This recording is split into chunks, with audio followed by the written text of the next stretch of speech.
नमस्कार किसान साथियों, स्वागत है आप सभी का एक बार फिर से मालवा की खेती यूट्यूब चैनल पे। किसान साथियों, आज की इस वीडियो में हम बताने वाले हैं लहसुन की फसल में जड़ में लगने वाले कीड़े के बारे में और उसके नियंत्रण के बारे में। तो पूरी जानकारी के लिए किसान साथियों आप वीडियो को आखिर तक जरूर देखिएगा। किसान साथियों, कुछ किसान भाइयों के सवाल आ रहे थे, कमेंट आ रहे थे कि सर हमारी लहसुन की फसल में जो पीलापन है वो काफ़ी ज़्यादा बढ़ गया है। जब हम लहसुन के कंद को उखाड़ते हैं तो उसकी जो जड़ें हैं वो साथ में नहीं आती है, नीचे से कंद सड़ा हुआ रहता है। तो इसका क्या कारण है और इन कीड़ों को हम कैसे नियंत्रित कर सकते हैं? तो किसान साथियों, जब आपकी फसल में जो लहसुन का कंद है बनने लग जाता है, यहाँ कभी कभी ये समस्या आपकी लहसुन की फसल में कंद बनने से पहले भी आ सकती है कि आपके फसल की जड़ में कोई फंगस लग जाता है और आप उसका समय पे नियंत्रण नहीं करते हैं तो लहसुन में एक सड़न प्रारंभ हो जाती हैं जड़ों में और कंद के निचले भाग में। किसान साथियों, वहाँ पर छोटे छोटे कीड़े जो माहू के आकार के होते हैं या लार्वासाइट के भी हो सकते हैं, दोनों प्रकार के कीड़े हो सकते हैं। और ये जो कीड़े हैं किसान साथियों, आपकी फसल की सबसे पहले तो जड़ें खाते हैं, उसके बाद कंद को ही खाना शुरू कर देते हैं और उसे सड़ा देते हैं। जब आप इस प्रकार के पौधे को उखाड़ेंगे तो उसके नीचे से किसान साथियों आपको जो जड़ें हैं वो बिल्कुल भी नहीं दिखाई देगी, नीचे से कंद है वो सड़ जाता है, पूरा पूरा फसल है वो बेकार हो जाता है। तो किसान साथियों, इस प्रकार की समस्या यदि आपको दिखे, पहले आपको खेत में चेक करना है कहीं कोई पौधा तो पीला पड़कर मुरझा नहीं रहा है। जो पौधा पीला पड़कर मुरझा रहा है उसको उखाड़ कर देखना है कि उसकी जड़ें हैं जो वो स्वस्थ है या नहीं है, या उसके नीचे कोई कीट तो नहीं लगे हैं। क्योंकि किसान साथियों, यदि हम चेक समय पे नहीं करते हैं और हम देख रहे हैं कि ऊपर पीलापन है, हम ऊपर से ही फंगीसाइड डालें, इंसेक्टिसाइड डालें, लेकिन समस्या यदि हमारी ज़मीन के अंदर है जहाँ पर इंसेक्ट लगे हैं, फंगस लगे हैं, तो उसका ट्रीटमेंट भी हमें वहीं पे करना पड़ेगा। पत्तियों पे फंगस लगा है, कीट लगा है, तो हम कीटनाशक का स्प्रे कर सकते हैं। और यदि ज़मीन के अंदर फंगस लगा है या कीट लगा है तो हमें ज़मीन के अंदर ही फंगीसाइड और कीटनाशक की ड्रेंचिंग करनी पड़ेगी। किसान साथियों, इमेज में आप देख पा रहे हैं ये जो वीडियो है किसान साथियों सोशल मीडिया नेटवर्क से मैंने लिए हैं।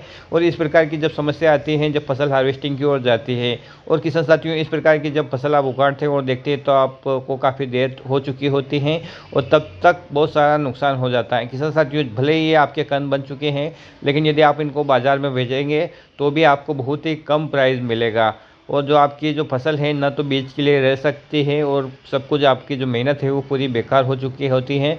तो ऐसी बातों का आपको बिल्कुल ध्यान रखना है।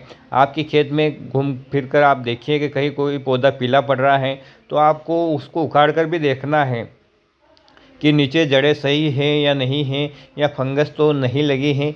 यदि आपको किसी पौधे में कीट का प्रकोप दिखाई दे, फंगस का प्रकोप दिखाई दे तो आपको उसे खेत में ट्रीटमेंट करना पड़ेगा। किसान साथियों, एक अच्छा सा फंगीसाइड आप ले, एक अच्छा सा इंसेक्टिसाइड ले।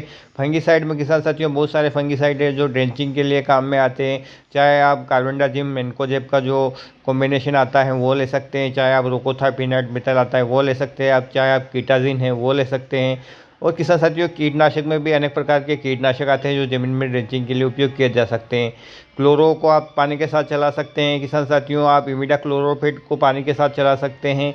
और वहीं पर बात करें किसान साथियों तो आप प्रिप्रोनिल और इमिडा क्लोरोफिट का भी जो लिक्विड फार्मूलेशन आता है या जो पाउडर आता है उसको भी पानी में घोल के आप पानी में चला सकते हैं कीट नियंत्रण के लिए। इसके अलावा भी अन्य टेक्निकल है किसान साथियों जो आपकी फसल में कीटों को और फंगस को नियंत्रित करते हैं, तो आपको समय पे उनका प्रयोग करना पड़ेगा।